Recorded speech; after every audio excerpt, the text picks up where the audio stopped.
Baby, let me tell you something, because this right here feels like one of those nights where the truth finally crawls up out the dark, wipes its bloody hands off, and looks the whole world dead in the eye. When Gene Deal opened his mouth this time, it wasn't gossip, it wasn't speculation, and it wasn't that half-truth Hollywood whisper they like to slide under the door. No, this was confession-level energy. This was a man who has been holding poison in his chest for almost 30 years, finally getting brave enough to cough it up. And the moment he said Diddy knew Tupac would be hit at Quad Studios, everything in my spirit froze, because that is not the type of bomb you drop without being ready for spiritual war. The more you listen to Gene, the more you realize he's not even trying to be dramatic. He's not exaggerating. He's not stumbling through his words. He's speaking like a man who already accepted that telling this truth might cost him everything. He described the scene, the timing, the people in the building, the tension in the air, and the way Diddy was moving that night like someone who wasn't shocked or confused when the shots rang out. And when somebody who lived through it starts describing silence, tension, and unspoken energy, you already know the devil was walking up and down those hallways long before the gunman even arrived. What really hit me was the way Gene kept repeating that Diddy wasn't surprised. That detail alone shifts the whole story, because surprise is a reflex, shock is natural. When a man gets shot in a lobby, you jump, you panic, you look confused. But Gene said there was none of that. The energy was cold, calculated, almost like someone already knew the outcome and was simply waiting on the clock to catch up. And that one detail makes the entire situation feel staged, rehearsed, and spiritually contaminated. And let's keep it real. The Quad Studios shooting wasn't just a robbery gone wrong. It wasn't some random moment. It was a turning point in hip-hop history that split the industry into two bleeding halves. That night set the whole East Coast versus West Coast war into motion. That night turned Tupac from a star into a martyr. That night poisoned everything. So for Gene Deal to come out and say Diddy had knowledge of it beforehand is not just a confession. It is a direct accusation that rewrites decades of history and exposes the type of darkness people have been whispering about all this time. What makes this even more chilling is the timing. Why is Gene talking now? Why is this coming out in the middle of Diddy's downfall? Why does every loose brick from the 90s suddenly start shaking loose now that the walls are collapsing? That's not coincidence. That's spiritual alignment. That's truth finally catching up to arrogance. That's karma crawling back from the dead, like, I'm not done with you yet. Gene said Diddy was there, present, in the building, witnessing everything unfold like he was watching a movie he already saw before. And the part that really turns my blood cold is how many people remember that night differently. How many people came forward back then with bits and pieces of the truth, only to be dismissed, silenced, ignored, or buried under industry pressure.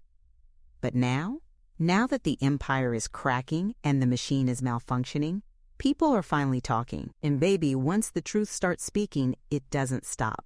I keep replaying Gene's tone. Calm but broken. Tired but determined. He didn't sound like a man chasing clout. He sounded like a man who has been running from a memory that finally caught him by the throat. The way he spoke about Tupac, with pain, remorse, and the kind of guilt you don't shake off unless you confess your piece of the story. And when a man talks like that, you know he has seen things the average person cannot handle. This is the part people miss. Gene wasn't just exposing Diddy. He was exposing the energy around that whole era. He was exposing the type of demonic deals people made for fame, safety, and power. He was exposing the way that industry turned young black men into pawns in a spiritual war they didn't even understand. And when he said Diddy knew, he wasn't just accusing him of betrayal. He was accusing him of playing chess with people's lives. You could hear the disgust in his voice, the disappointment, the betrayal. This wasn't just a former bodyguard telling a story. This was a man who watched someone he once trusted dance with the devil and then pretend he didn't hear the music. And let me be very clear. When Gene said Diddy witnessed it, that opens a door that cannot be closed. Because if you witnessed it, you either allowed it orchestrated it, or benefited from it. And no matter which option people choose to believe, they all point toward the same conclusion. Diddy was never the innocent bystander he pretended to be. This is why the streets are reacting the way they are. This is why hip-hop fans are spinning in circles. This is why older heads who lived through that era suddenly look nervous. Because Gene's testimony forces everybody to question the story they were told. It forces people to confront the fact that Tupac may not have been set up by enemies. He may have been set up by people pretending to be allies. And that hits different. That type of betrayal doesn't just hurt, it haunts. As Gene kept talking, I felt something shift. Like he wasn't just exposing Diddy, he was releasing himself. Like he was spiritually detoxing. Like he was finally telling the truth because the walls around him and around Diddy have finally come all the way down. The timing could not be more significant because everything Diddy built is collapsing. Every secret is resurfacing. Every lie is unraveling. And now, with Gene speaking, it feels like the final chapter of that era is being written in real time. Now let's dig into this part, because this is where the psychology unravels and the real monster underneath Puff's exterior shows itself. When Kirk Burroughs said Puff used to sit there studying Tupac's I Get Around video, it wasn't admiration, it was obsession. That's the type of behavior you see from somebody who doesn't know who they are, who envies every corner of another man's natural glow, who looks at someone else's light and immediately wants to steal the formula because they don't have one of their own. Puff wasn't inspired. Puff was copying. Puff was rehearsing. Puff was dissecting Tupac like a blueprint he wanted to rebuild himself into, brick by brick, move by move. You have to understand how deep that envy goes. Back then, hip-hop was shifting. Before Tupac brought that charisma, that joy, that reckless but controlled fun, the industry was drenched in gangster rap energy. NWA, Ice Cube, Ice-T, the West Coast legends shaping the sound. But when Tupac slid into that frame with the champagne, the blunts, the pretty women, the soft leather seats, the designer drip, and that charm that worked like a spell, he changed the temperature of the entire culture. He brought a balance that made danger look elegant and rebellion look sexy. That's what Puff wanted. That's what Puff didn't have. And that is exactly why he studied Tupac like homework. He was trying to manufacture what Tupac was born with. And when Gene Deal talked about the women, baby, that's where you see how fragile Puff really was. Gene said it with no hesitation. When women looked at Tupac, they wanted him. Not his money, not his fame, not his perks. They wanted him, the man, the spirit, the energy, the words, the presence. Meanwhile, Puff had to use access and power just to get a second glance. That type of insecurity festers. That type of jealousy bleeds into how a man moves, how he operates, and how he handles anyone who threatens the persona he's trying to build. Gene painted that picture so clearly. Puff didn't know how to talk to women. Puff didn't know how to charm women. Puff didn't know how to attract women without dangling money, opportunity, or status. And when a man admits that himself, that he doesn't know how to communicate with women, that is a wound that doesn't heal. Gene watched the women come in and out, and he knew most of them wouldn't even stand in the same room with Puff if the money disappeared. That knowledge? That burns a man who wants to be adored naturally. And when you pair that with watching Tupac move effortlessly in rooms Puff struggled in, you create a bitterness that grows into hate. This is why Gene said the jealousy was bigger than music, bigger than competition. Puff idolized Tupac in a twisted way. He wanted Tupac's natural shine. He wanted his magnetism. He wanted the way people followed him without question. He wanted the way women gravitated to him without hesitation. He wanted the way men respected him without negotiation. Puff was chasing an identity he would never have, and that is where envy turns into rage. Now let's get into the Quad Studios part, because this is the piece people keep trying to pretend doesn't matter. In that documentary, they glossed right over it, like nobody would notice. They talked about the shooting, they talked about the chaos, they talked about the moment Tupac was ambushed, but what they conveniently left out was the most incriminating detail of all.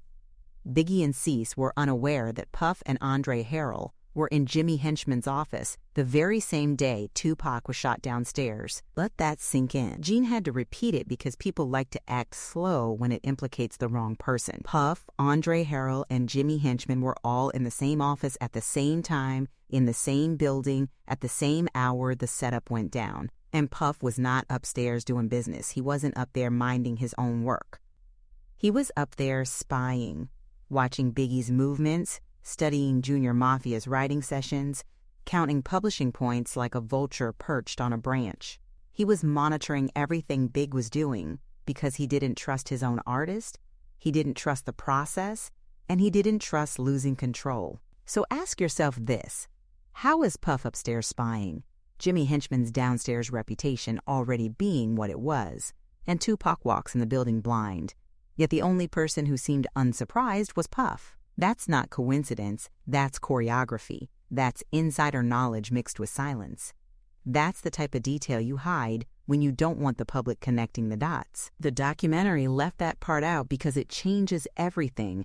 If people knew Puff was in Henchman's office, the narrative collapses, the innocence collapses. The wrong place, wrong time collapses. The entire story of who knew what becomes contaminated. Gene didn't have to exaggerate any of it. He was there. He watched Big and Cease walk around with no awareness that Puff and Andre were in that office. That alone tells you something sinister was happening in the shadows, because people who are innocent don't hide their presence. People who are innocent don't tuck themselves into secret meetings. People who are innocent don't need to keep their location hidden inside a building where someone gets ambushed minutes later. And Puff was up there studying, spying, monitoring, and controlling because that is who he always was. A man obsessed with power, desperate for validation, and willing to sit in the shadows while real danger moved around him. This is why Gene's recounting hits so hard. This is why the truth feels heavy. This is why everything is unraveling now. Puff wasn't shocked. Puff wasn't confused. Puff wasn't blindsided. Puff was present. Puff was positioned. Puff was in proximity. And when a man has jealousy in his heart, insecurity in his spirit, and envy in his bloodstream, that proximity becomes dangerous. The truth is, Diddy never expected any of this to catch up to him. He moved through the industry like someone who believed the past was sealed, the secrets were settled, and the people involved would stay quiet forever. He carried himself like a man who thought he was untouchable, and you can see now how unprepared he was for the moment everything flipped on him. This downfall didn't creep in slowly. It hit him upside the head because he never imagined anyone from that era would start talking with this level of detail and confidence. He assumed those doors were nailed shut. People like Gene speaking now shook his entire world because these aren't rumors from outsiders. These are first-hand accounts told by men who were right there watching things unfold. And for Diddy, this is the part he never planned for. He didn't prepare for a world where social media exists, where people don't need a major network to tell their stories, where old bodyguards can hop on platforms and speak freely, and where survivors from the 90s finally feel safe enough to pull the curtain back. That's why he looks thrown off. That's why his team is scrambling. That's why everything around him feels chaotic. He doesn't have control over the narrative anymore. For years, he relied on money, influence, intimidation, and the music industry's silence to keep his image polished. But now, all of that is falling apart because the people who used to protect him don't owe him anything. The fear has faded. The loyalty is gone. The machine isn't running the same way. The collapse we're watching isn't just legal trouble or bad press. It's the result of decades of arrogance. He built an entire empire under the belief that nobody would connect the dots, nobody would challenge him, and nobody from the past would dare speak on what they saw. And now that they are speaking, you can tell it shook him in a way he didn't know how to hide. He's reacting like someone who thought he had another 20 years before any of this came back around. That's why everything feels so dramatic. This isn't a slow decline. It's a man watching the structure he built start cracking in real time because the foundation was rotten from the start. And the people who were there, the ones who saw how he moved back then, are finally telling the truth with no fear attached to it. You can tell from the way Gene talks that none of this is new information. It's just information that finally found a microphone. Let's break this down carefully because the way Gene Deal told this story shows you how many people have been lying for decades. Gene didn't sound confused. He didn't sound unsure. He sounded like a man who has watched too many people twist the truth into entertainment, ignoring what actually happened in those hallways, offices, and back rooms. When he said people run with the story as if they investigated it themselves, he was calling out the entire culture of fake narrators who repeat whatever sounds good in a documentary. He emphasized that point because he lived it, he saw it, he walked those halls, and he knows most of the people pretending to be experts weren't anywhere near that building. The first major piece he clarified was Puff spying on Biggie, and this part is important because it shows you Puff's obsession with control. Puff owned Biggie's publishing at the time, and when Big started moving differently and getting smarter about money and ownership, Puff panicked. The same people who helped Puff get Biggie's publishing later turned around and told Big to protect himself by placing credits under other names like Lil Cease, Tatiana, or anyone else close to him. That was their way of keeping Big's money safe from Puff's reach. And Puff didn't like that one bit. That's why he was lurking in Jimmy Henchman's office. Not for business, not for music, but to spy on his own artist like a jealous supervisor who couldn't stand the idea of losing control. And right there in that office is where the conversation took a darker turn. Gene said Jimmy Henchman told Puff directly that they were about to, quote, teach Tupac a lesson. That wasn't gossip. That wasn't a rumor. That wasn't something Puff heard secondhand. That was a direct statement from a man who was about to retaliate because Tupac owed him money and had been disrespecting him. Gene made it clear. Tupac was heading up to Quad Studios that day with the intention of working off his debt doing a song with Lil Sean. It wasn't some random trip. It wasn't a coincidence. He was going there to square things financially. The problem is, Tupac was talking slick to the wrong person. Jimmy Henchman wasn't someone you insult and walk away from safely, at least not back then. Gene compared him to a person who only tolerates disrespect from someone as fearless as 50 Cent, and even then, that came with consequences. So when Tupac arrived at Quad that day, he was walking into a situation that was already tense, already emotional, and already charged. And Puff knew that. Puff was aware of what was coming because Jimmy told him. That changes everything. That makes Puff's presence in that office look sinister, not coincidental. Gene emphasized that if Puff wasn't there to witness whatever was going to happen to Tupac, he would have been with Biggie. Puff always made sure he was next to Big when new music was being created. He always hovered around anywhere Big worked. But that night, he didn't follow Biggie into the studio session. He stayed upstairs, waiting. That detail alone says a lot about why he was actually there. It wasn't business. It wasn't coincidence. It was anticipation. Gene said Puff was there to watch it unfold. And when you look at the greater pattern of Puff's behavior, you can see how easily envy and ego can drive a man into silence when he should speak, or into presence when he should distance himself. Tupac posed a threat in ways Big didn't. Tupac had the charisma, the appeal, the energy, and the grip on culture that Puff craved, but couldn't naturally create. So the idea that Puff would sit in that office waiting to see a confrontation escalate isn't as far-fetched as people like to pretend. Then Gene brought up Kirk Burroughs. And this is where the conversation shifts toward Las Vegas and Tupac's actual murder. Kirk suggested that Puff played a part in the chain of events that led to Tupac's death. He claimed Puff provided money for people to travel to Vegas, implying there was coordination behind the scenes. Gene didn't co-sign that part fully, but he didn't deny the possibility either. He said he doesn't remember that detail personally, but he acknowledged that Kirk was meticulous and always kept detailed notes, records, and receipts. That matters, because meticulous men don't usually get details wrong. Then Gene pivoted to something even heavier, the $1 million check shown to him by Eric Von Zip. This wasn't speculation. Gene described it like it was burned into his memory. Zip pulled out a check for $1 million, showed it to him and his man Boom, also known as Slick, then walked off casually like it was nothing. Gene wasn't impressed. He was confused. He immediately asked Boom when Zip got a record label, because that kind of money doesn't appear out of thin air. Boom answered casually, explaining that Zip always had his hands in different deals. Gene said that Zip got that $1 million check from Barry Hankerson and Jimmy Henchman for his label, Blackground Records. If that's true, the money trail becomes the most important piece of the entire puzzle. Because $1 million doesn't vanish, $1 million doesn't disappear, $1 million doesn't hide itself. That type of money leaves a trail you can follow, like footprints in wet cement.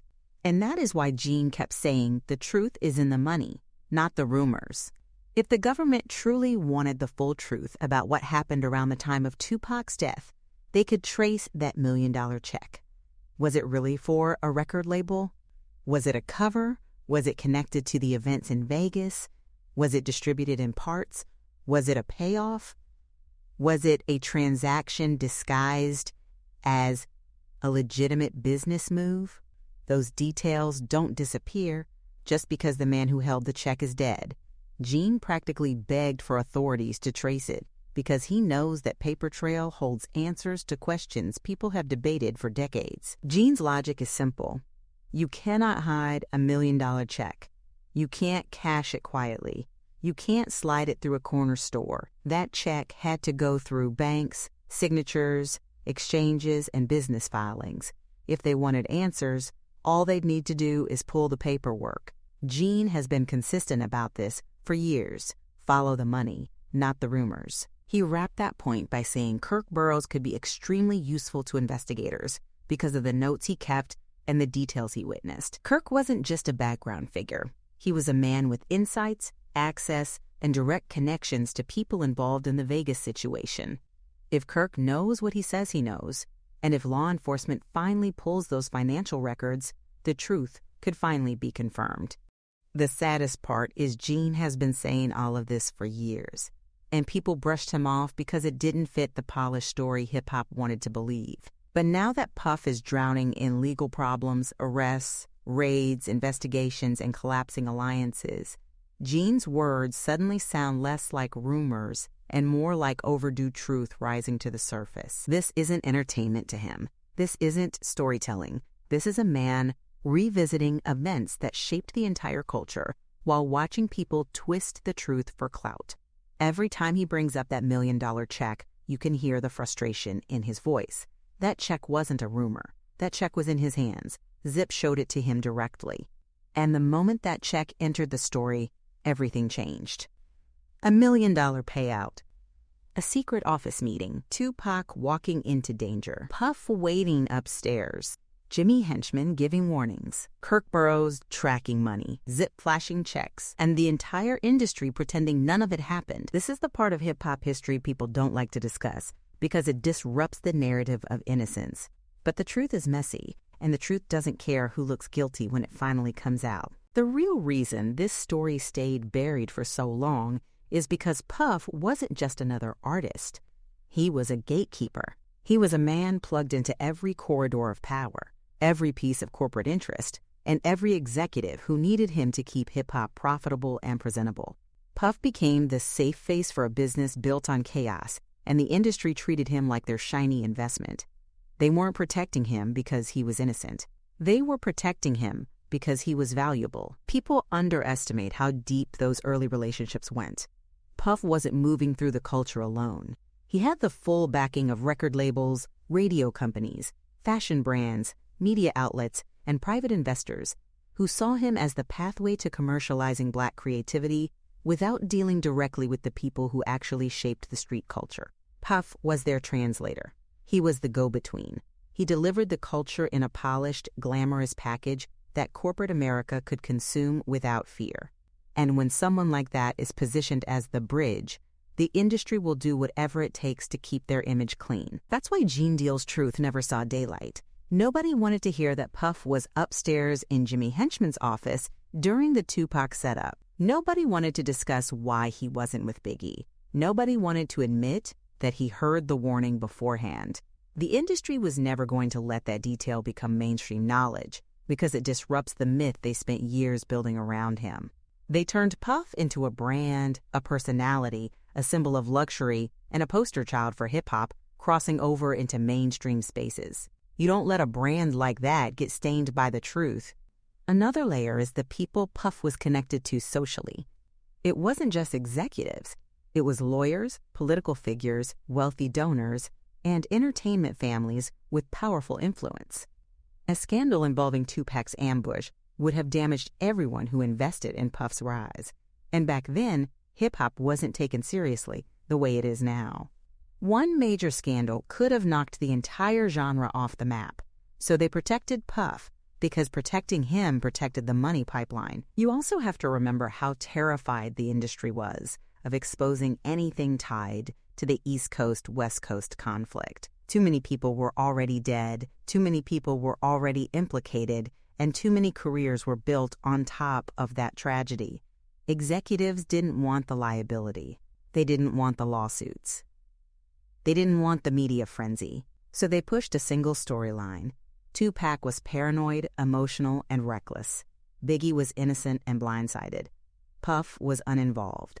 They held onto that script like their lives depended on it, because it actually did, financially. And let's be real, whenever there is a violent event in the entertainment industry, the first instinct is always cover up. That's not unique to hip-hop. Hollywood does it. Tech companies do it. Football franchises do it. Anytime there's money on the line, truth becomes negotiable. Puff wasn't just protected, he was insulated. He had PR teams cleaning up stories before they hit the press, attorneys threatening anyone who tried to talk, and journalists who were afraid to lose access if they told the wrong truth. Gene Deal and Kirk Burroughs weren't just ignored, they were strategically muted. The industry didn't want men like them telling what they saw, because those men had nothing to gain from lying. They weren't chasing attention. They weren't trying to rewrite history. They were simply telling the truth about moments that people in power needed to stay hidden. Another reason the truth didn't spread is because Tupac wasn't just loved, he was polarizing.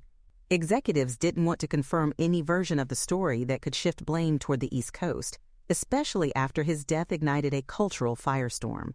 Puff was their investment, but Tupac was their grenade, unpredictable, political, and unfiltered. They weren't about to let that man's death become the match that exposed the corruption behind the scenes. So the industry chose silence. They chose narrative control. They chose to rewrite what happened in real time and let documentaries, rumors, and half-truths shape the public memory. They counted on the fact that the people who knew the truth would either die, disappear, or be dismissed as bitter old men trying to stay relevant. And for a long time, it worked. Puff stayed protected. Big stayed idolized. The narrative stayed clean. But what they didn't expect was for the world to change. They didn't expect social media to democratize storytelling. They didn't expect men like Gene to outlive the silence. They didn't expect the internet to turn every viewer into an investigator. They didn't expect millions of people to watch old interviews, connect dots, and dig into timelines with a level of precision that wasn't possible 20 years ago. Puff's downfall isn't just karma. It's technology catching up to the lies. And when you look at how the industry is acting now, the silence suddenly makes sense. Notice how nobody is defending him. Nobody is stepping up with character letters. Nobody is offering public support. The executives who once protected him are disappearing like they were never there. That tells you everything you need to know. They weren't protecting Puff because they loved him. They were protecting the machine that needed him. Now that the machine is collapsing, the truth is finally allowed to breathe. You know what hits people the hardest when they finally start digging into the truth? It's not the violence, it's not the chaos, it's not even the deaths. It's the realization that everything they thought they understood was manipulated from day one. That comment, "Damn, I thought Suge was the villain my entire teenage years," speaks to how deep that manipulation ran. The industry molded an entire generation's memory through fear, distraction, and hand-picked narratives, and now that the cracks are showing, people don't know whether to feel angry or betrayed. Because how do you look back at your formative years and suddenly realize you were misled the entire time? Suge was easy for the public to fear because he fit every stereotype they wanted to push. Big, intimidating, bald, unapologetic, and willing to confront anybody directly, whether it was an artist, an executive, or a whole award show crowd. He carried himself like a man who wasn't scared of consequences, and society loves turning men like that into monsters. He made it too easy for the industry to point at him and say, "See, that's the threat, that's the danger." And once the public accepted Suge as the walking embodiment of chaos, they stopped asking questions about anybody else standing near the fire. That created the perfect smokescreen for Puffy. While Suge looked like the hurricane, Puffy walked around like the weatherman. He blended into boardrooms, smiled for cameras, held champagne at industry parties, and showed up in spaces where executives felt comfortable handing him power. People underestimated him because they associated villainy with volume. They thought the dangerous one had to be the loud one, the physically imposing one, the man with the booming voice. Meanwhile, Puffy was operating behind the scenes with a kind of strategic subtlety that only makes sense once you understand how the industry protects the people it can profit from. The shock people feel now comes from recognizing how consistent the deception was. Puffy didn't have to intimidate anyone physically. He manipulated the culture through access, proximity, and influence. He wasn't the face of fear. He was the face of opportunity. Artists wanted to be around him because they believed he could change their lives. Corporations invested in him because he made hip-hop look profitable and polished. Media outlets protected him because his brand attracted money. All of these forces combined to create an untouchable shield around him, built not on innocence but on usefulness. Once the public accepted Suge as the villain, nobody took the time to analyze Puffy's behavior. Nobody questioned his presence in rooms where violence was brewing. Nobody examined the timing of his decisions or the people he aligned himself with. The culture was too busy staring at Suge like he was the final boss in a video game. But when you take off the blinders and look back through the details that men like Gene Deal have been sharing, you start to see a completely different picture. The danger wasn't just the man shouting, it was also the man whispering. The reason this revelation hits so hard, especially for people who grew up during that era, is because the truth makes your memories feel wrong. You start replaying conversations you've had since childhood, repeating statements you grew up believing, and realizing none of it came from real evidence. It all came from narratives pushed by executives, reporters, and networks who benefited from protecting one man while destroying another. It becomes overwhelming to trace where the lies started, because the lies were embedded in the foundation of hip-hop's story. When you look back at the way Puffy moved during the Quad Studios incident, the pattern becomes impossible to ignore. It wasn't just one moment that looked suspicious. It's the entire framework. Being in Jimmy Henchman's office instead of being with Biggie, staying downstairs instead of joining the session. Hearing tension was building around Tupac, yet lingering close to the confrontation area. Watching everything unfold without the fear or shock you see from someone caught off guard. Those aren't coincidences. They're indicators of awareness. For years, reporters presented Suge as the man pulling strings. But now that real insiders are talking freely, you realize how much Puffy benefited from letting Suge take the blame. Suge had no interest in pretending to be polished. He didn't care about adjusting his personality to make executives feel safe. He was blunt, straightforward, and unwilling to hide behind smiles. That made him a threat to people who wanted a clean face representing their investments. Puffy played the opposite role. He wore the suits, shook the hands, played the politics, and made the industry feel at ease, while the real darkness brewed around him. Decades of documentaries, articles, interviews, and radio segments pushed the same storyline. Suge was the monster. Puffy was the entrepreneur. Suge was unhinged. Puffy was calculated. Suge destroyed careers. Puffy built franchises. And when you're young and every outlet repeats that narrative, you internalize it without thinking. You don't question it because it's everywhere. Newsstands, television, radio, album inserts, gossip columns. The story becomes so deeply ingrained that it doesn't even feel like a narrative anymore. It feels like fact. That's why the truth feels like a shockwave now. People finally have access to information they never had before, and suddenly the puzzle pieces don't fit the way they used to. Puffy wasn't just a bystander near dangerous situations. He was attached to too many of them, too many coincidences, Too many secrets, too many unexplained decisions, too many people who worked under him sharing the same uncomfortable stories about how these things unfolded. You can't chalk all that up to chance. You can't call that coincidence. The realization that the wrong man was villainized forces people to reevaluate their entire relationship with hip-hop history.